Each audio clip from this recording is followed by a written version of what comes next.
Hi, welcome to law के दुनिया। आज का टॉपिक है classification of criminal courts under BNSS 2023।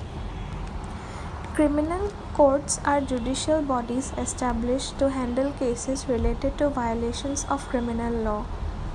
Their primary role is to adjudicate offenses, ensuring justice by determining the guilt or innocence of accused individuals and imposing appropriate punishment.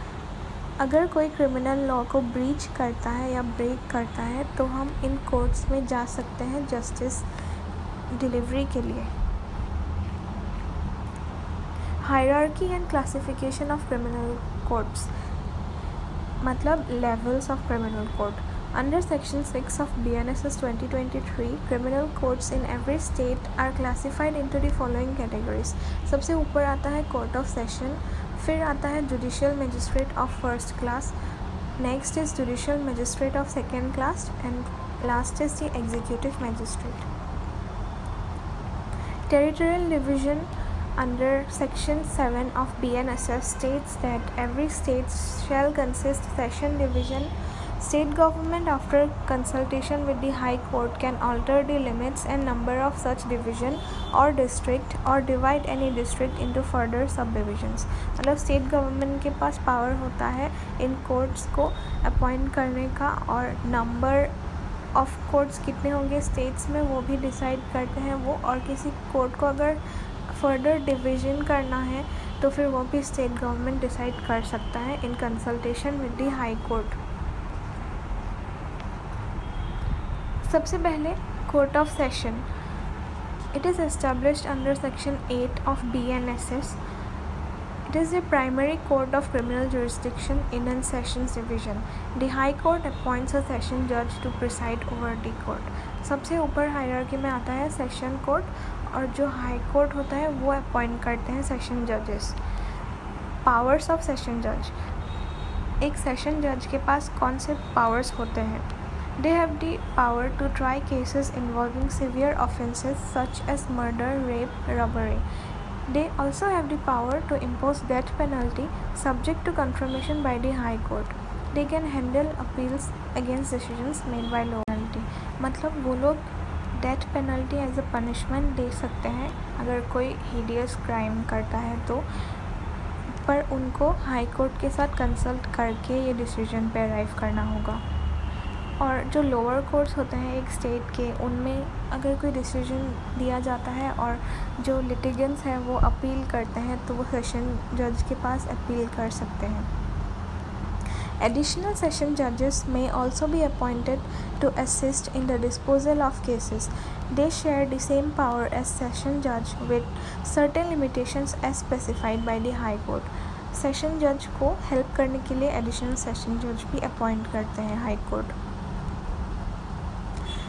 Second in the hierarchy is the Court of Judicial Magistrate. Under Section 9 of Bharatiya Nagrik Suraksha Sanhita, Court of Judicial Magistrate are established in every district. The state government, in consultation with the High Court, determine their number and location. और जो judicial magistrate के court होते हैं उनको दो categories में divide किया जाता है, judicial magistrate of first class and judicial magistrate of second class.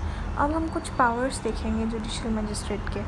Judicial magistrate of first class, they can handle criminal cases involving severe punishment but lower than those handled by sessions. They can impose fine up to 10,000 rupees and imprisonment for a term not exceeding 3 years.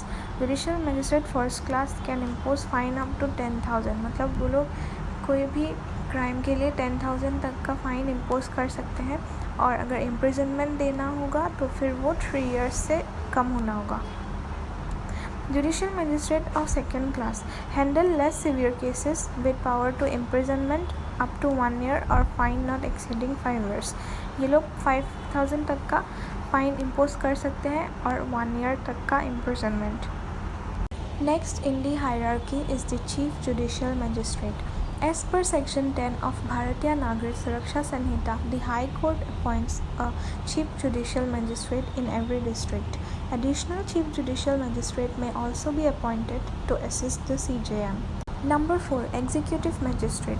The role of Executive Magistrate is defined under Section 14 of BNSS. These magistrates are appointed by the state government to handle administrative functions related to law and order. मतलब law and order के functions को fulfil करने के लिए state government executive magistrate को appoint करते हैं। इनमें सबसे पहले आता है district magistrate. State government designates one executive magistrate as district magistrate who serves as the administrative head of this district. जो डिस्ट्रिक्ट मैजिस्ट्रेट होगा वो administrative head of the district कहा जाएगा। और additional district magistrate may also be appointed with powers equivalent to those of the district magistrate. Along with them, subdivisional magistrate can also be appointed. An executive magistrate can be placed in charge of a subdivision and is known as the subdivisional magistrate (SDM). इनके अलावा एक और category होते हैं magistrates के जो special executive magistrates होते हैं। They are covered under Section 15 of BNSS. The state government may appoint special executive magistrate for specific areas or functions such as maintaining public order during festivals or handling sensitive situations. अगर कोई festivals या फिर कोई sensitive situation state में arise होते हैं तो फिर स्पेशल एग्जीक्यूटिव मैजिस्ट्रेट को अपॉइंट किया जाता है लॉ एंड ऑर्डर सिचुएशन को मेंटेन करने के लिए। Now let's see some of the powers of executive magistrate. Number 1. Maintenance of law and order. Number 2. Handling preventive measures such as issuing orders under Section 144, like imposing curfews or restrictions on gathering. Third, overseeing administrative and quasi-judicial functions in their jurisdiction. That is it. Thank you.